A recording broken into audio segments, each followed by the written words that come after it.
La revue de presse sur JS Communication. Mesdames, Messieurs, bonjour.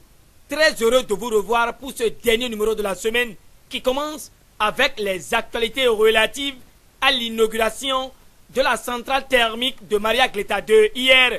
Le tambour donne cette information, mais le matinal confirme que c'était en présence du ministre d'État Abdoulaye Biotchane que cette centrale thermique de 127 MW a été officiellement mise en service.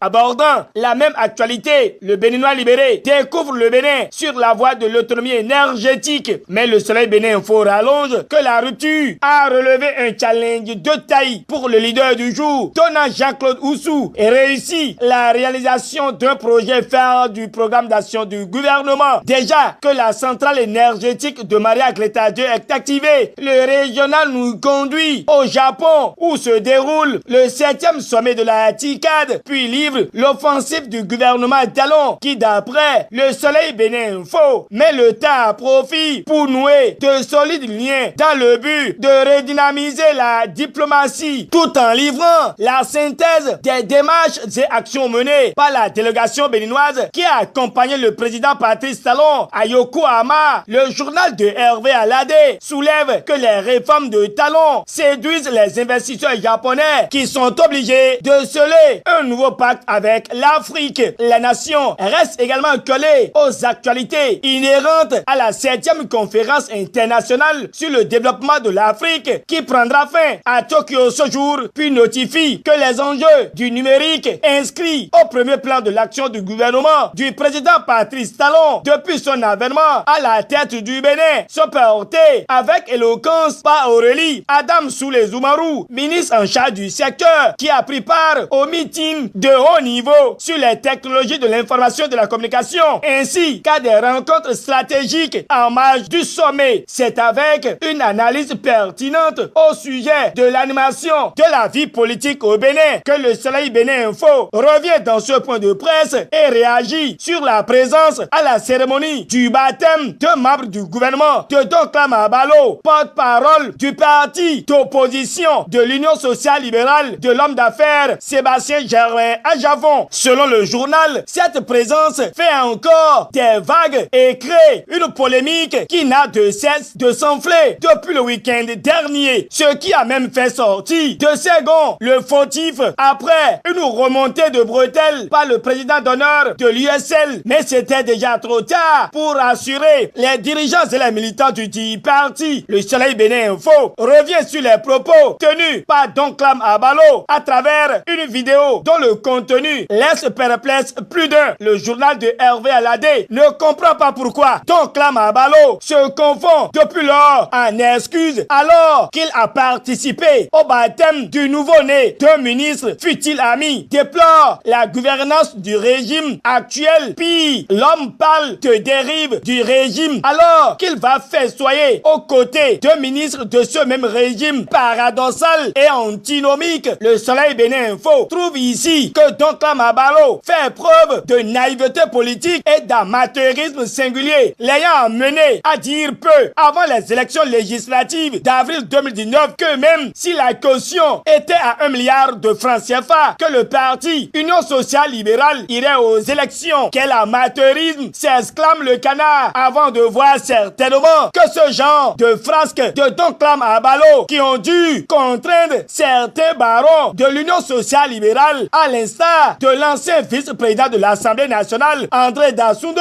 ou encore le vétéran Léon Basile Rossi, a démissionné de ce parti qui ressemble de jour en jour à un panier à crabes. Outre ces conduites de Donclam Abalo préjudiciables au bon fonctionnement du parti Union sociale libérale, il se murmure que ce dernier n'aurait aucune assise politique et ne miserait que sur sa proximité avec le président d'honneur de l'Union sociale libérale, Sébastien Germain à Javon, pour exister. En tout cas, avec cette erreur monumentale de Tonklama Mabalo, le journal de Hervé Alade voit que c'est l'ensemble de cette formation politique qui se trouve ensevelie. Et hélas, s'exclame le confrère, on est en politique, il y a des erreurs qui ne pardonnent pas, conclut le Soleil Bénin Info. Le Béninois libéré fustige l'excuse exigée et obtenue de Tonklama Mabalo par des faucons de l'opposition et clame que la politique n'est pas la guerre et qu'il l'aurait évité. Mais l'homme fait son mea culpa d'après Point Média. Ce que le gouvernement lui doit éviter, c'est les ronrons dans l'administration, car le Nouvel Observateur publie qu'il y a abattement de salaire à l'hôpital de Zone d'Alada et le syndicat autonome des médecins du Bénin dénonce et menace. L'autre menace, c'est le risque de débordement des fleuves Ouémé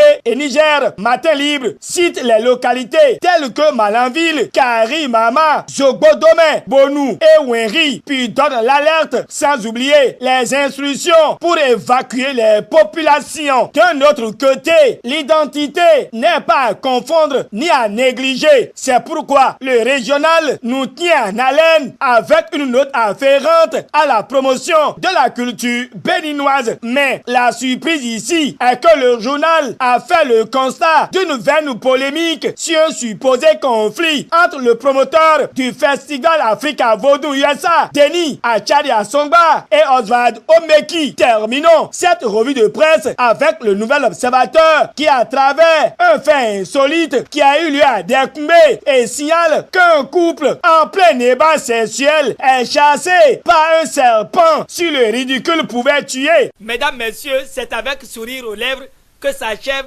ce dernier numéro de la semaine. Gutamé Sow et son équipe vous souhaitent de passer une bonne journée et un très bon début de week-end. Au revoir.